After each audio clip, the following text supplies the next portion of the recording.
ഇവിടെ ഇല്ലേ നല്ല മഴ ഇടിയൊക്കെയാണ് കേട്ടോ. കുറേ മുമ്പേ ഭയങ്കര മഴ ഇടിയൊക്കെയായിരുന്നു. ഇപ്പം അതൊക്കെ ഒന്ന് ശകലം തോർന്ന്. അപ്പം ഞാൻ പുറത്തേക്കൊന്ന് ഇറങ്ങിയതാണ്. കറണ്ടും ഒന്നും ഇല്ലായിരുന്നു. ഞാനിങ്ങനെ പേടിച്ച് വിറച്ച് അകത്തിരിക്കുമായിരുന്നു. ഞാൻ ഒറ്റയ്ക്കേ ഉള്ളായിരുന്നു. അതുകൊണ്ട് എനിക്കൊരു ചെറിയ പേടിയൊക്കെ ഉണ്ടായിരുന്നു. സാരമില്ല, എന്നാലും നമുക്ക് വീടിൻ്റെ അകത്ത് ഇരിക്കാൻ പറ്റുന്നുണ്ടല്ലോ. എത്രയോ ആളുകൾ ജോലിക്കൊക്കെ പോയിട്ട് വഴിയിലൊക്കെ ആയിരിക്കും ഇപ്പം അല്ലേ ഈ മഴയത്തും ഇടിയത്തും ഒക്കെ. എനിക്ക് ശരിക്കും പറഞ്ഞാൽ മഴ പെയ്തപ്പോൾ ഒരു സൈഡിൽ സന്തോഷവും ഒരു സൈഡിൽ സങ്കടമാണ് തോന്നിയത്.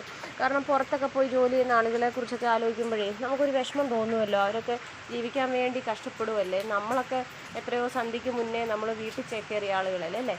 ഇപ്പോഴും വഴിയിലൊക്കെ പെട്ടിട്ടുള്ള ആളുകൾ ഒരുപാടുണ്ടാവും.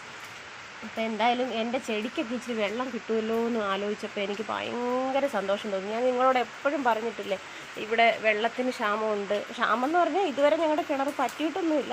പക്ഷേ പറ്റിപ്പോയാൽ എന്ത് ചെയ്യുമെന്ന് വിചാരിച്ച് നമ്മൾ സൂക്ഷിച്ചൊക്കെയാണ് വെള്ളം എടുക്കുന്നത്. അപ്പോൾ നല്ല തകർപ്പം മഴയായിരുന്നു കേട്ടോ.